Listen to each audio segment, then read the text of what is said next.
Assalamualaikum warahmatullahi wabarakatuh. Perkenalkan, saya Rizal Ansari, CPNS Kota Banjarmasin, peserta Latsar PPSDMD Provinsi Kalsel tahun 2022. Pada kesempatan ini saya akan memaparkan tugas individu, analisis efektivitas kinerja individu berdasarkan tupoksi. Isu yang telah saya identifikasi ada 4. Yang pertama adalah rendahnya pengetahuan masyarakat tentang mekanisme triase di rumah sakit. Yang kedua, tingginya angka kunjungan dan kematian akibat TB di rumah sakit. Yang ketiga, kurangnya stok obat-obatan di instalasi farmasi rumah sakit. Yang keempat adalah menurunnya kepatuhan pasien dan pengunjung dalam menjalankan protokol kesehatan pencegahan COVID-19 di rumah sakit. Adapun untuk penapisan isu, saya menggunakan teknik USG, yaitu U untuk urgensi, S untuk seriousness, dan growth G. Untuk isu pertama, yaitu tingginya angka kunjungan dan kematian akibat TB di rumah sakit. Untuk skor urgensi adalah 5, skor S adalah 4, dan G 4, total 13.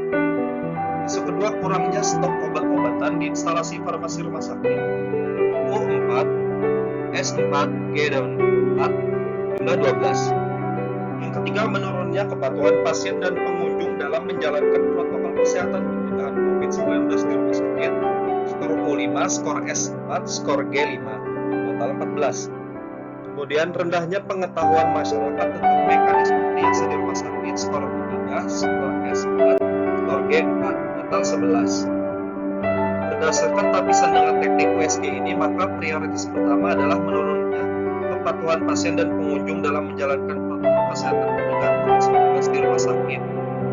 Prioritas kedua adalah isu nomor 1, prioritas ketiga adalah isu nomor 3, dan prioritas keempat adalah isu nomor 4. Jadi isu utama yang mendapatkan prioritas pemecahan masalah adalah menurunnya kepatuhan pasien dan pengunjung dalam menjalankan protokol kesehatan pencegahan COVID-19 di rumah sakit. Untuk menggali akar masalah menggunakan metode diagram Fishbone. Dari faktor manusia, penyebabnya adalah masyarakat bosan menjalankan protokol kesehatan akibat pandemi yang berlangsung terlalu lama. Yang kedua adalah kurangnya daya beli masyarakat untuk membeli masker dan hand sanitizer, sehingga masyarakat lebih mementingkan kebutuhan pokok. Kemudian dari segi metode adalah ketidaknyamanan memakai masker untuk berbicara dan bernapas, terutama untuk pasien tidak kooperatif seperti balita. Kemudian botol hand sanitizer dan sabun cuci tangan di beberapa tempat di RS sering tidak terisi. Dari segi manajemen adalah kurangnya pengawasan manajemen terhadap kepatuhan prokes di rumah sakit.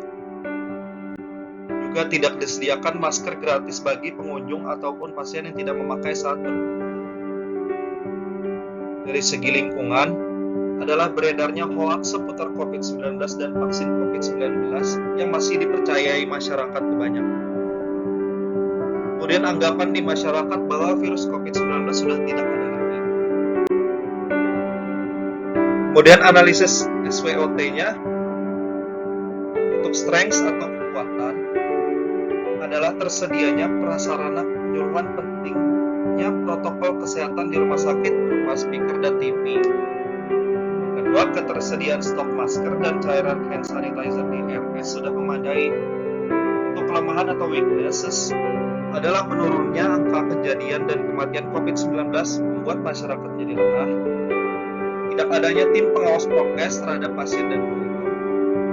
Kemudian untuk kesempatan atau opportunities, harga masker dan hand sanitizer semakin terjangkau. Kemudian tingkat penggunaan sosial media di masyarakat bisa digunakan sebagai media menghimbau penguatan prokes.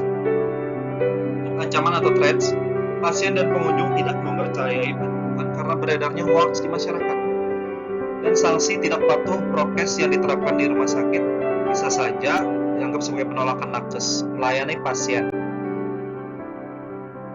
Berdasarkan metode-metode sebelumnya, menemukan alternatif penyelesaian isu, yaitu yang pertama adalah melakukan melakukan penyuluhan secara berkala lewat speaker atau TV di rumah sakit, serta sosialisasi lewat media sosial. Untuk tahapannya, yang pertama menentukan jadwal, kedua membuat materi edukasi dan konten edukasi media sosial, dan pelaksanaan. Hasil yang diharapkan adalah meningkatnya kesadaran pasien dan pengunjung tentang pentingnya menerapkan protokol kesehatan pencegahan COVID-19 di rumah sakit. Adapun pihak yang terkait adalah petugas pelayanan kesehatan dan bagian humas rumah sakit.